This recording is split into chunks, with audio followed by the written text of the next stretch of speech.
Hey everyone, this is David. Welcome back behind the velvet rope. Let's just get right into it today because we are joined. This is an icon, guys. We're on separate coasts. I just saw her Saturday night in LA. Now I'm in the Hamptons.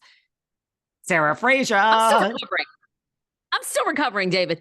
David, are you on Ozempic and 80 ADD medication, or are you like on Adderall too? I mean, I am so wrecked. Now, I do have a 2-year-old who had a fever last night of 100.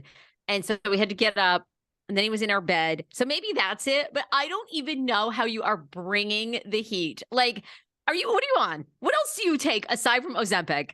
Listen, I'm on coffee. See the coffee? Yeah. I'm on honey. I'm on life. I am high on life. I saw you Saturday night. We had a lovely time. That 5:45 a.m. flight from LA was delayed by like 2 hours. Fuck my life. I prepared for an interview. I got Wells Adams from The Bachelor. I had to prepare for it. Use your time wisely. Honey, let me tell you something. And I'm not a young woman. Let me just tell you, I am not a young woman. But I know. I don't know, but you have great energy. Listen, I have moments where I cry myself to sleep from exhaustion, but then it's one chunk of a day where I cry myself to sleep from exhaustion. And then when I wake up, here I am. I'm ready, baby. And I got the coffee. We have an epic Saturday night to talk about, but we have some business to attend to first, don't we? We do. We have, you and I are teaming up for our podcast episode. So David and I do 2 podcast episodes a week where we bring you everything behind the scenes Bravo shows, right? And some reality TV. So we're also teaming up, offering you guys, our amazing listeners, the opportunity to advertise with us. Now, a lot of you work for companies. It could be a product, right? We just went to Homeless, Not Toothless. They had this great advertiser there he does teeth whitening toothpaste. Look, if you work for an amazing company, you want to get your brand awareness out. You want people to buy your product. We reach hundreds of thousands of amazing women and LGBTQ plus people every single month. Email the Sarah Fraser Show at gmail.com. I'm going to put you in touch with our sales rep. So it's the Sarah is SARAH FRASER show at gmail.com. Now, of course, you can find me anywhere as well, or DM David. He'll get you in touch. But we would love to advertise your company. A lot of you guys have marketing budgets. Bring them to podcast. Podcasting, $3 billion in advertising is going to be here in podcasting in 2025 because brands realize the power of podcasting. Y'all love David. Y'all love me. We've been together almost a year, and our shows are legacy shows. These podcasts have been around for 5 years plus. So email us.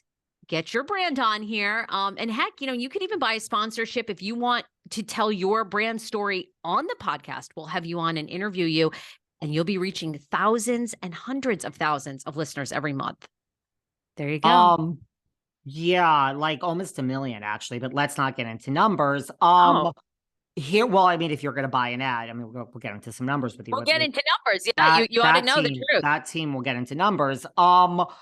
Couple of things, yes, and it really is working. Everyone who's reached out to us, thank you very much. This is how it's working, guys. And we already have people reaching out, so we're going to get back to you this week. Yes, keep going. What was I going to say? I just was going to say something about are we legacy shows because we've been around 5+ years? Wow. Yes, most shows don't make it, guys. Most shows don't make it.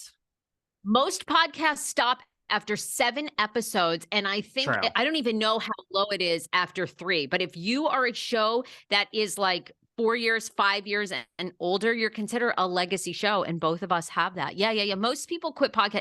It's tough, as you know. I mean, I give you so much credit. You came from the HR lawyer world, and you have now shot to the charts as one of the top podcasters. That's insane. I mean, my background was in radio and TV, so it was like a natural progression. But you, honey, it's hard for someone to reinvent like that. That's amazing, David. Sweetheart, Bethany Frankel, my good friend. You know my good friend. Now, she was on a show. You don't know the show.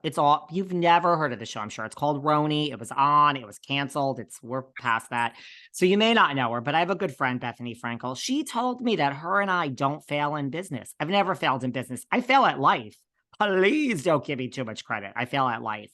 but I don't fail at business. So here we are. No, really. I mean, I had a business. I sold it.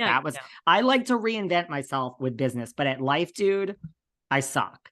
But I mean, this morning, here I am. To find you a man. I thought maybe at Homeless Not Toothless, that other, group of fabulous gay guys that we were running all over fucking hell and half acre with. And I was like, I just want a goddamn glass of champagne. I thought maybe you'd spark it up with one of them, but honey, I don't know. Let me tell you something we're going to get into Homeless Not Toothless, but let me tell you about our night. So Sarah's already laughing. If for everyone watching the little clips on YouTube, Sarah thought like Sarah had a great night out, guys. She had a great night out. She was there to drink some champagne. She was there to she met I guess you met this person with the toothpaste. Well, go and book him for the sponsor. Sarah met mothers and sisters and hairdressers, and I mean, all great professions. But Sarah, I think, was a little shocked that I just literally walked away from people mid-sentence, which she actually told. Even the minute they would say that they weren't involved with Bravo or best friends with Kyle Richards, this man would go, and he would walk the fuck up. I'm sitting here talking to Helena, who, from I don't know where, and, school teacher, chatting her up, trying to find out what she teaches. David would leave, honey, mid-sentence. I mean, it was so comical, you guys. If you could be out with us, it was comical. Listen, guys, I'm not better than anyone. This was not a fun night. This was work. So when Sarah, I don't think has ever, Sarah, we had a lovely dinner at El Cielo. We, where else did we go in Beverly Hills? We went to Polo. When I'm out, guys, I'm nice.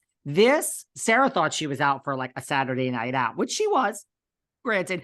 Honey, I was there for work. So when I started talking to you and you weren't listening, I was there for all of you lovely people listening. I was boots on the ground to get. So once you were Helena from Jersey or Chicago, and you were, whatever profession it was, if it wasn't producer or, assistant to Andy or I had to, and by the way, the whole cast was there. This was filmed. I was on a mission for these lovely listeners because I had to report back. So yes, I guess I didn't realize I was leaving people mid-sentence. Listen, I love LA. There's a lot of people that I've met in my LA experience so far that are like the Raquel Leviss, that are I talk to people in LA, and no offense to anyone, but I'm like, hello, is anyone home? You're dead behind. You're dead behind those eyes. I feel like I'm talking to a wall. I think I was that person at Homeless Not Toothless, to all the people that were not in the industry